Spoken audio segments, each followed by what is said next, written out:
So a couple of weeks ago, I talked at length about a upcoming parkour game and how I really like movement in games. Something I haven't really mentioned a ton on this channel is also my hidden affection, I'd say, for zombies. It probably stems from me watching films like 28 Days Later, or is that even the name?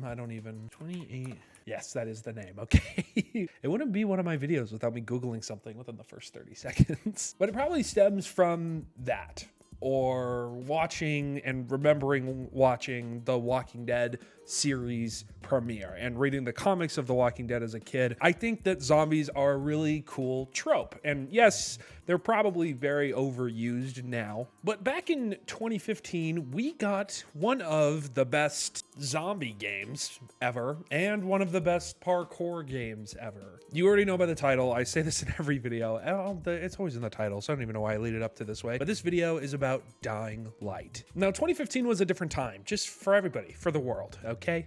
Not just the United States, the world. 2015 was definitely a year of all time, let's say. There were a lot of games coming out in the 2010s that I personally remember very fondly. And that's mostly because this was at a time where games were finished when they were released. And if you got DLC, it was just extra content that had been cut but wasn't exactly missing from the game, if that makes sense. And so to kick off 2015, we got a zombie parkour game by the name of Dying Light. And oh man, is this game special to me. I know I say it in every video, but I do really try to be positive on this channel more than anything else, just because I think that positivity is important. This is one of those videos where I could care less how you felt about Dying Light because I absolutely fucking love this game. Okay, that's partially a joke. If you don't like Dying Light, let me know why in the comment section. I am intrigued, okay? I'm not some asshole. I do actually care, but Dying Light to me is a very special game. For one reason, really above all else, the co-op mode. But before we get to that, let's just go over Dying Light in general and where to begin other than the characters. The story in Dying Light is not something absolutely new, okay? It's not something revolutionary for either the parkour genre or for the zombie drama. I almost said the zombie drama. What? The zombie genre, okay? It doesn't do anything, in my opinion, to redefine the industry that is at this point zombie media.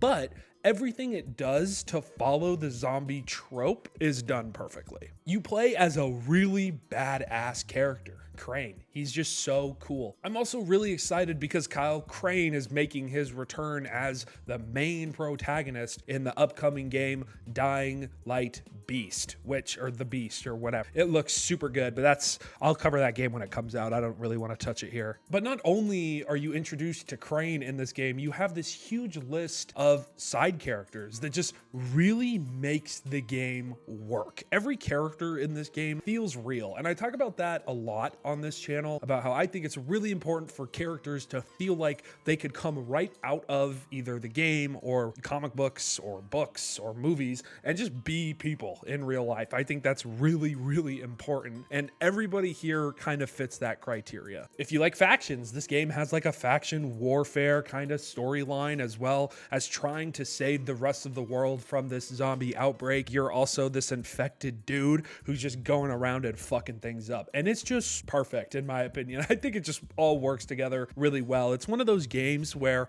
if you look at everything individually, yes, the parkour is really good. Yes, the combat system is really good. Yes, the story is pretty good. When you look at everything separately, it's just good at best. But when you put it all together into the package that is Dying Light, it just makes something really special, at least in my opinion. You can't really talk about Dying Light without talking about the combat, because yes, parkour is a major focus in this game and in the second game, traversal, I can never say that fucking word. But movement and combat is really important in a game like this. I kind of compare it in my brain to a game like Doom and the newer Doom games. Those games, they feel like they punish you if you stop moving. And Dying Light has a very similar feel to that. It's not as intense because you can sit still and just beat things to death, and that's totally fine and it'll work for you, but you'll have more of an advantage if you keep moving. I love that you can climb pretty much everything in this game too. You can do different drop kicks to kick zombies zombies in the face, and there's a bunch of different styles of combat in this game, at least from what I remember. That could be totally wrong, but it feels like there's more styles of combat in this game than there really should be. I feel like when this game was leading up to its release and right before it came out, I thought you would just scavenge and find things to just beat things up or shoot things, but it has that kind of Far Cry feel of you can find a whole bunch of different weapons and do a whole bunch of different things in different ways. Something that also sets Dying Light apart from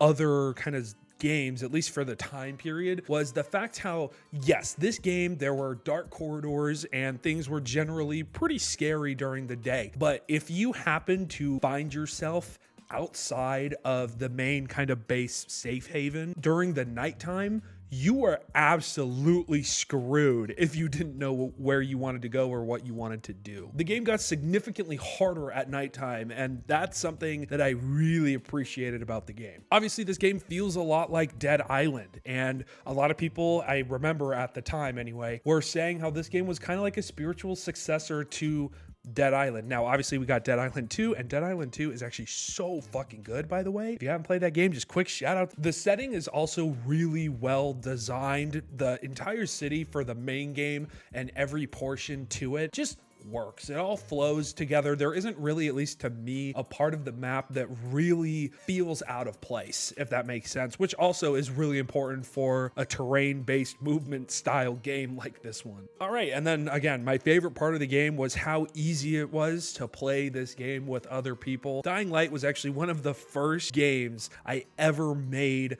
a decently like okay-ish video on back in the day when I was in, God, what was I in at this point? Was I in 8th grade when this game came out? I think so. Whenever I was, 10 years ago when this game came out, I remember making like a funny moments style video for this game with one of my really, really good childhood friends.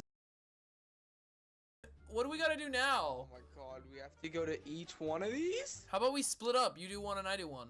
I'm gonna help you. Oh, I missed the jump. Okay. Oh, Hey, I'm save coming. me, buddy. He's low. I hit him like 3 times. Ah!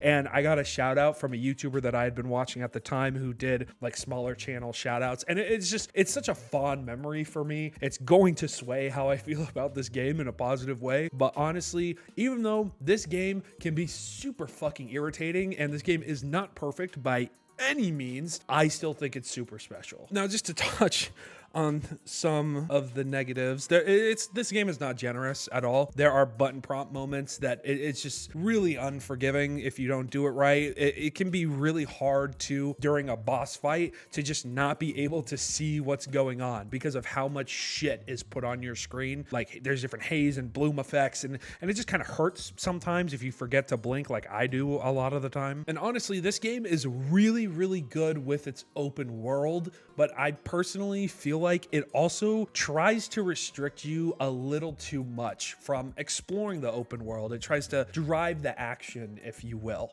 And to me, that's where the game feels the weakest. But again, I think this game is fucking awesome. So what do I know? This game is goofy as hell and really fun, and still, honestly, in my opinion, holds up. I think this game is incredible. I like this game a whole lot more than I like Dying Light 2. Okay, but that's a video for a different time. I'm really excited for Dying Light the Beast. I think that game, it's supposed to be what, a DLC for 2, but you play as Crane and it's different now. I don't know. It just looks really good. I'm not going to pre-order it though, because I'm going to probably get burned by it. But if you enjoyed Dying Light, let me know in the comment section down below. If you didn't like it, I'd also like to know why. I think it's important to have dialogue like that. While you're scrolling down there, you're going to pass a big red button, a thumbs up button, and a little bell icon. Go ahead and click all 3 of them. It helps out the channel a lot. Anyways, this has been Nate, otherwise known as Wicked, and I will see you guys in the next video. Peace out.